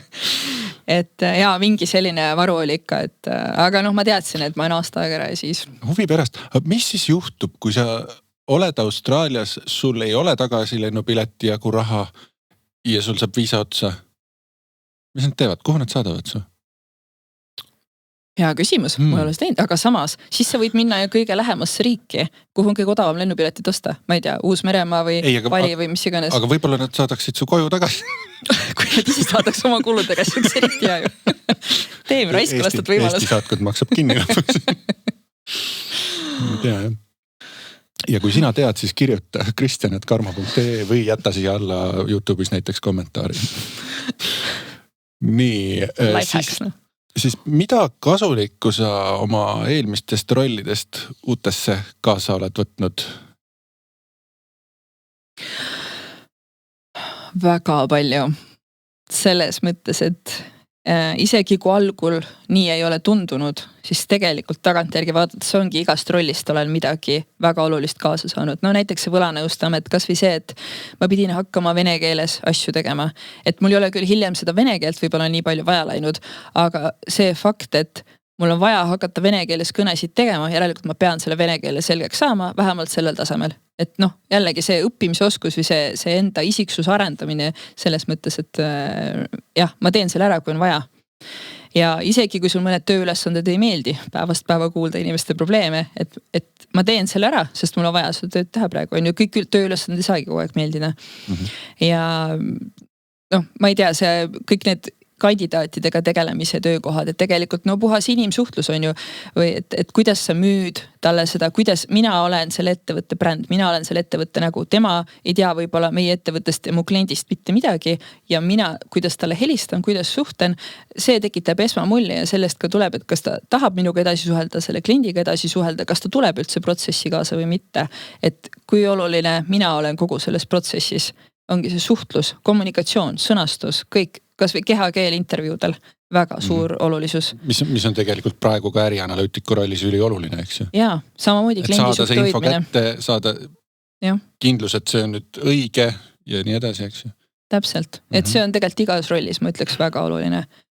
Et jah, ja samamoodi, noh, mingid kas või projektijuhtimiskilli on tulnud erinevatest üritustest, ka julgust uusi asju proovida, et ma ei tea, avalik esinemine, kunagi ma ütlen Keskküla ajal täiesti hall hiireka oli, punastasin, kui ma klassi ees pidin midagi tegema ja siis hiljem avastasin. Ja siin sa nüüd oled või? Hiljem avastasin, et mulle meeldib inimeste ees rääkida ja mul tuleb hästi välja. No nüüd, kui ma räägiks, ma olen mingi ärevus võimselt mingi 100 inimese selle. Aga et noh, ma olen varasematel töökohtadel ka pidanud seda tegema. Noh, finantstulemuste ettekanded selle ettevõtte äripanganduse inimestele ühesõnaga kuulavad ja sina räägid finantstulemustest on ju. Algu ei raske, aga pärast harjusid ära ja ongi, et ma ei tea, milles ma olen hea, kui ma ei ole seda proovinud. Ma arvan, et ma ei ole võib-olla hea ja just on never, aga võib-olla väga hästi on ju. Alguses on raske, pärast hakkab meeldimagi on ju. No võt, kõik hullem veel. Ja siis mõtle, kus sa siis uuesti saad seda elamust. Jaa. Ja siis ürituste korraldamisest ka igasuguste kriisiolukordade lahendamine on ju. Jaa. Et kiiresti on vaja reageerida, kuidas sa olukorra lahendad nüüd või et kuidas sa selle olukorra lahendad mingi asjaga seoses ja teiseks, kuidas sa selle inimesega võib-olla mingi olukorra lahendad, et igat pidi sellist probleemi lahendusoskust ja kiiresti reageerimist. See vist aitab ka selle vastu, et sa ei satu paanikasse, kui see kriisiolukord tekib, eks ju? Jaa. Kuigi algul oli mul täiesti blackout, kui ma maratonisse läksin, esimene kord tramm hakkas pihta mul ja täiesti blank, ma ei teadnud, mida pidi hakkama. Just hakkas see signatuur pihta. Ma ei tea, mida praegu peab autos ostama. Ja siis oli õnnekski vabatahtlikud abis. Ma nendele kõik rahulikult ära rääkinud. Nad teadsid, mida tegema pidi. Ja siis ma nagu taastusin, see hakkas pihta. Et ongi jälle harjutamine. Practice makes perfect. Või paremaks harjutajaks. No aga see on ka hea oskus. Ja. Ja kindlasti ka Exceli kasutamine. Ja kindlasti, sest... Kas on üldse valdkonda, kus seda ei lähe vaja? Tead, see sõltub inimesest, sellepärast. Aga sinu? Mul on juba olemuselt, mu aju on selline... Su aju on Exceli kujuline. Kandiline. Ma tean, mida sa tunned. Et sellised süsteemid, struktuurid, mingi organiseerimine käib seal peas on ja kui mul on vaja endal mingit märkmeid teha või mis iganes töös. Sa enne rääkisid vastandumisest Excel versus disainerid. Mina olen Excelit viimase aasta jooksul kasutanud disainitööristana. Fun fact, ma olen ka. Ühele kliendil oli vaja teha, et milline see uus modaal välja näeks ja seda oli suht kiiresti vaja. No ma ei jõua disainiprogrammini sellisel tasemel käppelt ära õppida.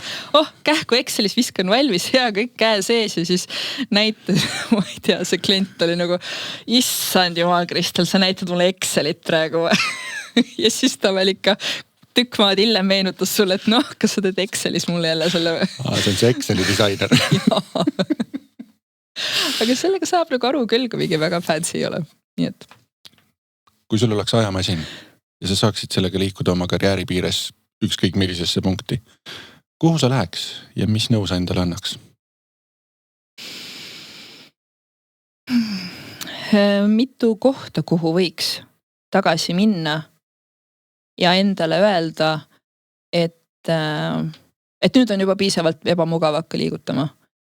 Et nagu ma enne ütlesin, et vahepeal lihtsalt on nii mugav, käib küll, on ju, mingid asjad on tegelikult väga hästi, et lihtsalt eirad seda sisemist rahulolematust või isegi nagu mingites rollides, kus ma olin teel läbi põlemiseni, et tegelikult seal Värbajametis personalis ka, et ma tundsin, et ma ei ole piisavalt ekstravertne, et päevast päeva kandidaatidega intervjuusid teha, siis veel suhelda, kõik testid, asjad, et võib-olla varem, see on ka enda tundma õppimine, et varem neid otsuseid teha ja ennast lükata sinna tundmatusse. Et julgemalt otsuseid teha, enesekindlamalt ja katsetada rohkem asju veel, kui ma katsetanud olen ja ka uusi valdkondi kiiremini. No ma ütlesin kunagi, et IT ei ole kindlasti minu jaoks, näed sa. Et you never know, kuhu sa välja jõud. Meil on siin praegu põhimõtteliselt ju töövestlus käimas, eks ju. Nüüd oli šokk. Räägi, mis riskid meil sind tööle võttes on? Ma võin äkki Excelis disainida. Olge valmis.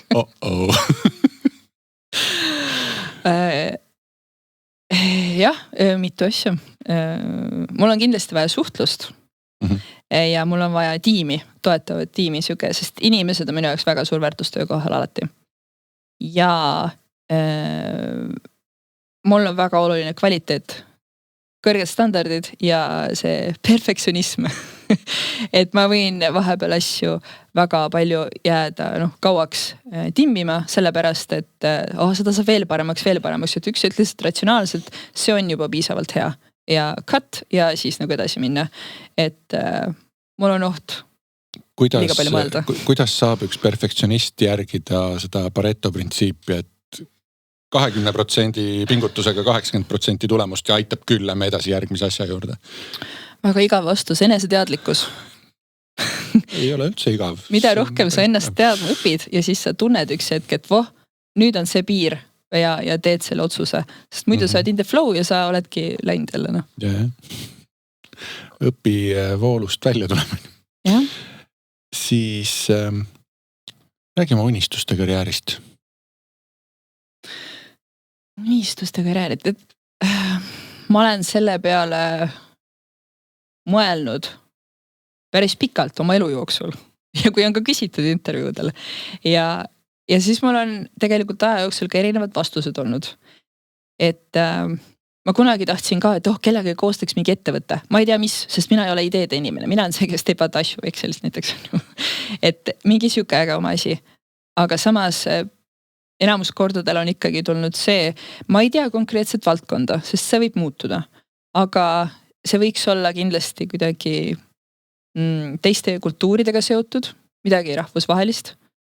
Kõige esimene raamat, mida vabatahtlikult elus lugesin, laenutasin, oli kultuuride vahelised erinevused raamat. Et see on mul alati olnud mingi teema. Ja jah, et oleks põnev ja mul on vaja pidevalt sellist õppimist. Et kui mul ei ole pidevalt väljakutset või sellist, kus ma saaksin õppida, siis mul hakkab mingi äbrast igav. Ja kindlasti midagi inimestega töö.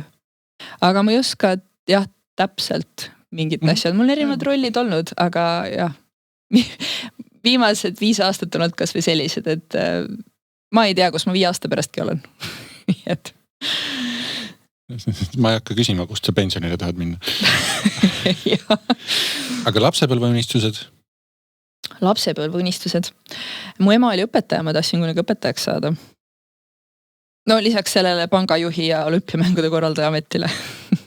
Filmi tegemine mind kunagi huvitas, kuidas siukseid asju veel tehakse. Et suusatajaks tahtsin ka saada, vaatasin telekast mingeid võistlusi ja siis läksin uue suusatama ja panin päikseprillid ette ja siis kõik saad naerda. Oh yeah, ma suusatan nüüd jah. Et selles mõttes sa oled ikkagi mõned oma lapsepõlve unistused ju küll võib-olla natuke väiksemal skaalal, aga teoks teinud, et päris olümpiamängude korralduses ei ole olnud, aga Tartu maraton ja võt just veel.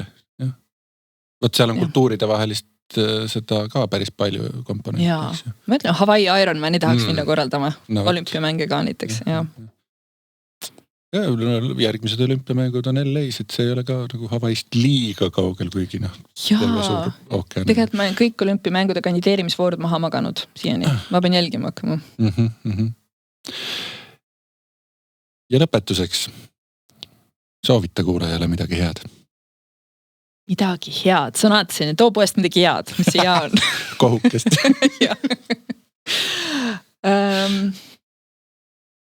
Ma ütleks, et sisetunnet usaldada. Et kui midagi ikkagi närib sees, siis eneseanalüüs, mis see närib? Ja ehk tasuks see samm teha, isegi kui ees ootab täielik tundmatus. Ja sa tead võib-olla ainult ühte järgmist sammu. Aga kui sisetunne on õige, siis go for it. Sa kunagi ei tea, kuhu välja jõuda. Äkki hakkab avalik esinemine meeldima, ega ei tea. Ja nende mõtetega aitäh Kristel, aitäh kuulaja. Järgmised karjäärikäänakud juba ülejärgmisel neljapäeval. Karjäärikäänakud.